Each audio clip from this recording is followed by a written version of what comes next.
નમસ્તે મિત્રો, આપનું સ્વાગત છે યુટ્યુબ ચેનલ ગ્લીમ ઓફ ગોલ્ડમાં. આપણે શ્રીમદ ભાગવતના 10મા સ્કંદમાં આગળ વધી રહ્યા છે. છેલ્લે આપણે જોયું હતું કૃષ્ણની ગૃહચર્યા. આજે આપણે જોઈશું જરાસંઘના બંદી રાજાઓનો દૂત.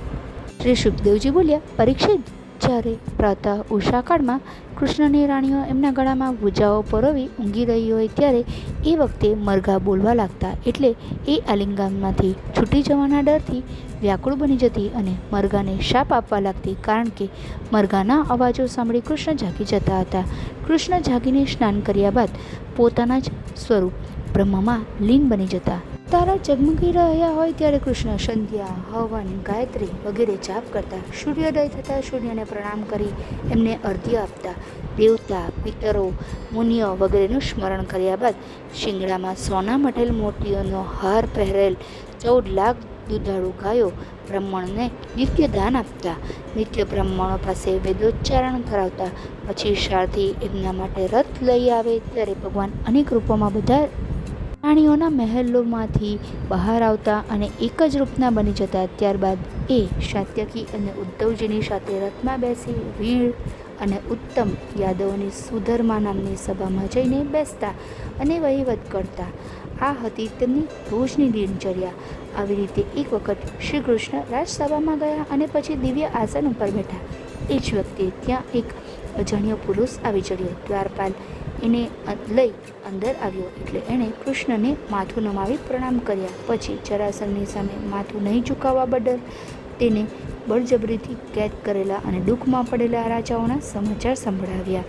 એ બોલ્યો, હે હરિ, હું દુઃખી રાજાઓનો ગુપ્ત સંદેશ લઈ તમારા શરણે આવ્યો છું. દિગ્વિજયના સમયે જરાસંઘે ગિરિવ્રજ નામના અભેદ દુર્ગમાં 20,000 રાજાઓને પકડી બંદી બનાવી દીધા છે. એ બધા ભૂખ્યા તરસ્યા દુઃખમાં પડી રહ્યા છે.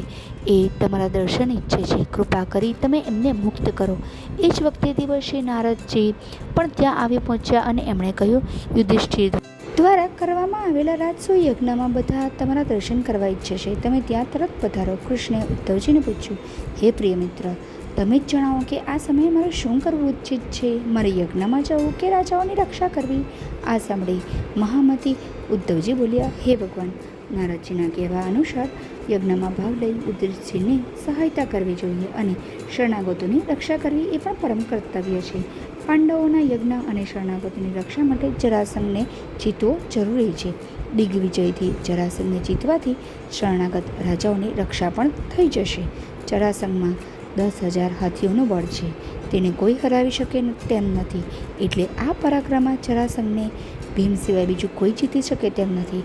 એટલે પહેલાં તમે યજ્ઞમાં જાઓ અને પછી તમે અર્જુન અને ભીમ બ્રાહ્મણ બની જરાસંઘ પાસે જાઓ અને દ્વંદ્વ યુદ્ધની ભિક્ષા માંગો. ત્યારે શિશુપાલને મારવો પણ સરળ બની જશે. આ સાંભળી બધા મોટા ગરડા યાદવ, નારદ, કૃષ્ણ વગેરે સેના લઈ દ્વારકાપુરીથી નીકળી પડ્યા. કૃષ્ણે એ દૂતને કેદમાં પડેલા રાજાઓની સહાયતાનું આશ્વાસન આપ્યું. દૂતે પાછા જઈ રાજાઓને કૃષ્ણના શબ્દો કહ્યા. કૃષ્ણ ઇન્દ્રપ્રસ્થ આવ્યા ત્યારે યુધિષ્ઠિરે એમનું વાસ્તે ગાતે સ્વાગત કર્યું અને તેમને ગળે લગાવ્યા. ત્યારબાદ કૃષ્ણ કુંતીને મળ્યા. સુભદ્રા અને દ્રૌપદીએ તેમને પ્રણામ કર્યા. કૃષ્ણને આરામદાયક વૈભવી નિવાસ આપવામાં આવ્યો. આ છે જરાસંઘના બંદી રાજાઓનો દૂત નામની કથા. ભગવાન હોવા છતાં સવારે વહેલા ઉઠી ગાયત્રી જપ, સ્નાન, દાન વગેરે જેવા રોજિંદા કાર્યો કરે છે, જે આપણને શીખવે છે કે સફળતા અને માનસિક શાંતિ માટે શિસ્તબદ્ધ જીવન ખૂબ જ જરૂરી છે. જરાસંઘનો બંદી રાજા જ્યારે કૃષ્ણ પાસે મદદ માટે આવે છે ત્યારે કૃષ્ણ તેમને રક્ષા કરવાનું નક્કી કરે છે. એ આપણને શીખવે છે કે જ્યારે કોઈ વ્યક્તિ દુઃખી હોય ને એ આપણી મદદ માંગે તો તેને સહાય કરવી એ આપણું શ્રેષ્ઠ ધર્મ છે. કૃષ્ણ જ્યારે દ્વિધામાં પડે છે કે હું યુધિષ્ઠિરના યજ્ઞમાં જાઉં કે બંદી રાજાઓની રક્ષા કરવી, ત્યારે તે સલાહ લે છે. આપણે શીખવે છે કે જ્યારે જીવનમાં મૂંઝવણ આવે ત્યારે બુદ્ધિશાળી અને અનુભવી વ્યક્તિની સલાહ લેવી અનિવાર્ય છે. જરાસંઘમાં 10,000 હાથીઓનું બળ હતું, પરંતુ ઉદ્ધવજીએ બ્રાહ્મણ બનીને જવાની અને દ્વંદ્વ યુદ્ધ કરવાની યુક્તિ બતાવે છે. આપણને શીખવે છે કે કેટલીક વાર મુશ્કેલીઓ અને બળશાળી દુશ્મનો એ માત્ર બળથી નહીં પરંતુ બુદ્ધિ અને સાચી રણનીતિથી જીતી શકાય છે. કૃષ્ણ જ્યારે ઇન્દ્રપ્રસ્થ પહોંચે છે ત્યારે તે વડીલોને પ્રણામ કરે છે, જે આપણને શીખવે છે કે આપણે ગમે તેટલા ઊંચા પદ પર હોઈએ તો પણ વડીલો પ્રત્યે આદર અને વિનમ્રતા ન છોડવા જોઈએ. આ છે સંપૂર્ણ કથાનો સાર. જો આપને આ વિડીયો પસંદ આવ્યો હોય તો વિડીયોને લાઈક કરજો, શેર કરજો અને મારી ચેનલને સબસ્ક્રાઈબ કરવાનું ભૂલતા નહીં. આપ સૌને મારા જય શ્રી કૃષ્ણ.